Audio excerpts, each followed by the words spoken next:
че тази вечер сбирката е посветена на Петко Каравелов и неговата епоха. Всъщност ще представим книгата, която вече мнозина от вас имат на разположение след 7 февруари, когато поднесе поденец на гроба на големия български държавник.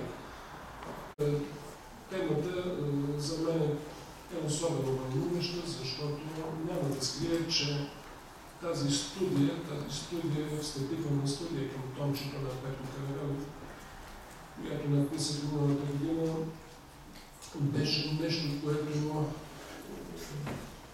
беше замислено отдавна, нещо, което беше замислено отдавна и едно от нещата, които човек има чувството, че трябва да го направим на всяка цена, при всяка обстоятелство, нещо, като ни е изпълнен дълг. Една студия, която отдавна се отлагаше, но след като прекарах една доста тежка операция, аз прецених, че не трябва да се губи повече време и трябва да се не да го направя час по-скоро. В този смисъл разговор е много сериозен, защото става дума за един учредителен период в новата история на страната, от който тръгват, когато се поставят основите на нашата национална държавност, полагат се основите на конституционната традиция.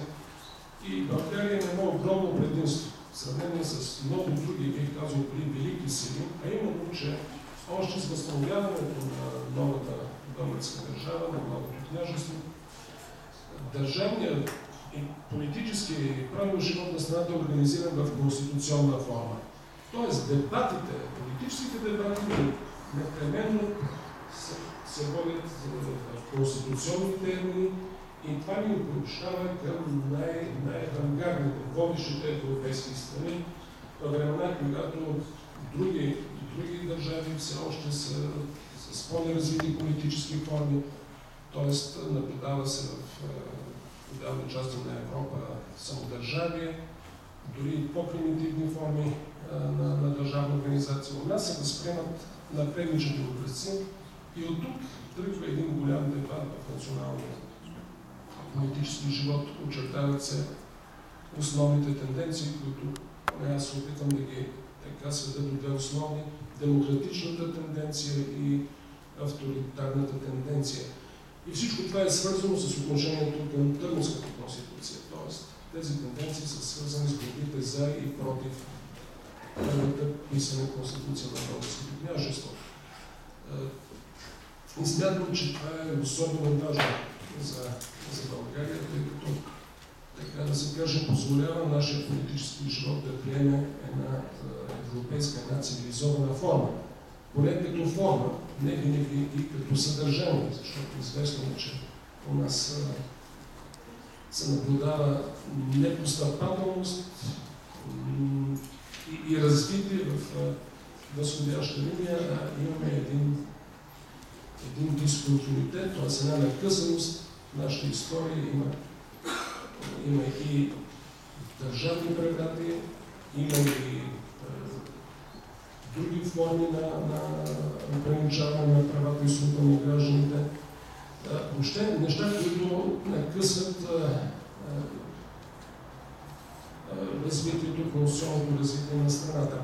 Въобще този разговорът за Петко Каравелов по един много странен начин се оказва не само разговор за една личност и нейния принос в политическия живот на страната, но и разговор за демокрацията у нас. Тоест, разговаряйки за Каравелов, ние неизбежно ще се спрем и на големия въпрос въобще. Възможно ли е демокрацията в страна като България? Животът и дейността на Петко Каравелов е отдалечен от нас с повече от столетие. Той е роден преди повече от 160 години и вече 107 години той лежи до страните на черквата Свети Седмочисленици. Бившата черна джамия е използвана като затвора по негово време и това подчертава и до неговия мъченически статус в модерната българска история, където следва в историко-филологически факултет на Московския университет, но в крайна сметка завършва право. Петко Каравелов не се задоволява с едно формално образование, с изчитането на съответните учебници и вземането на изпити. Този период, московски период на Петко Каравелов, е запълнен повече с едно ненаситно четене на различни автори и може да се каже, че в интелектуално отношение той е до голяма степен продукт на едно самообразование. С какъв интелектуален багаж се връща Петко Каравелов от Русия?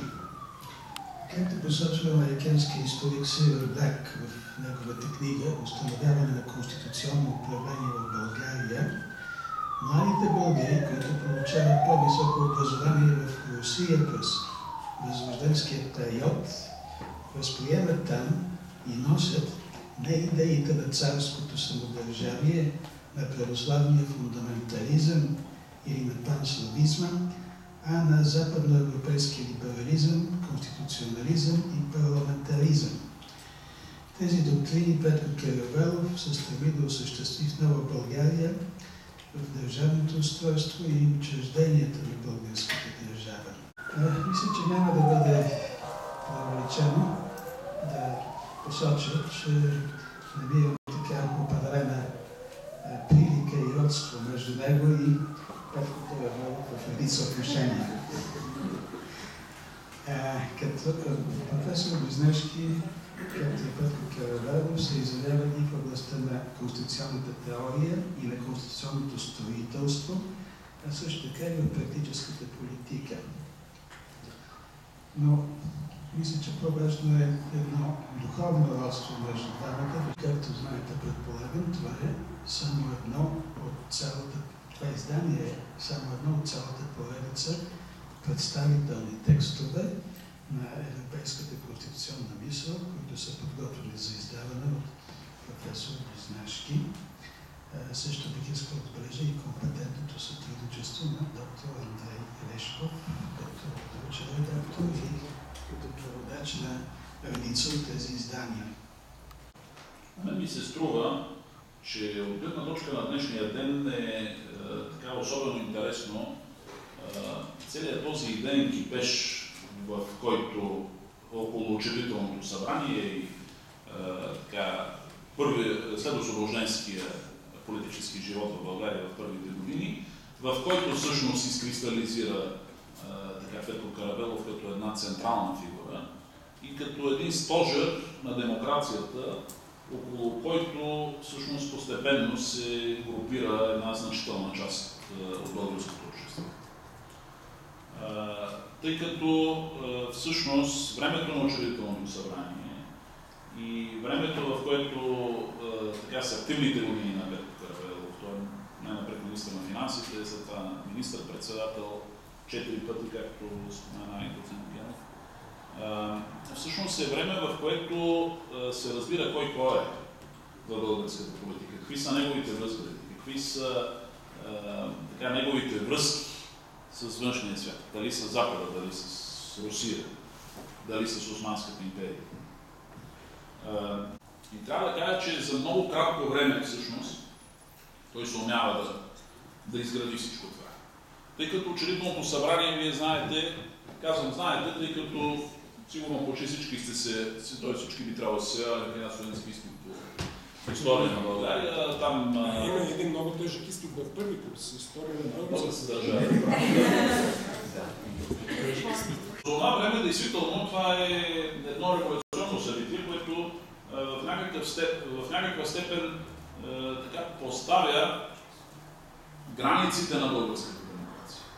И Петко Каравелов всъщност за това е особено важен в днешния ден, защото той последователно в цялата си политическа биография абсолютно последователно и неотстъпно отстоява принципите на демокрацията и конституционализма. Това е Христо Павлов, знаменит академична фигура. Христо, заповядай. Не ми трябва да признате за професионалист. Ще знам малко по-различен контекст от сегашното говорене. Тъй като, но връщайки се вече в нашия контекст, който ни интересува, едно е важно и съществено. Защо след като преди 100 години в тази локална рамка на някакво историческо битие на един етнос, все пак върху хоризонта на историята са се появили такива знакови фигури, които се явяват една еманация на политическия, интелектуалния дух на един етнос, изразители, така да се каже, на върховите постижения, които все пак той може да даде. След това в еволюционния процес, в континуитета на историята се появява един значителен дисконитет, една голяма историческа цезура и тази пауза става все по-осезаема, тъй като в последствие поколенчески не се възпроизвеждат подобни фигури. В този смисъл Петко Каравелов върху хода на своето време действително е едно олицетворение, на което най-добро може да продуцира български учение за нас. Тоест, от гледна точка да се отговорим какви сме, защо сме такива. Но защо не сме се случили в историята. Много знакови проблеми, в които всеки един съвременен представител на българското общество би трябвало да се замисли, за да не възпроизвеждаме отново този пламеж на...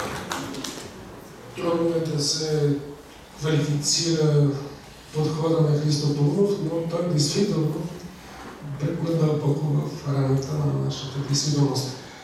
И така Каравелов е необходим, изключително необходим в наши дни, защото според мен демокрацията, в частност парламентарната демокрация, нямат алтернатива.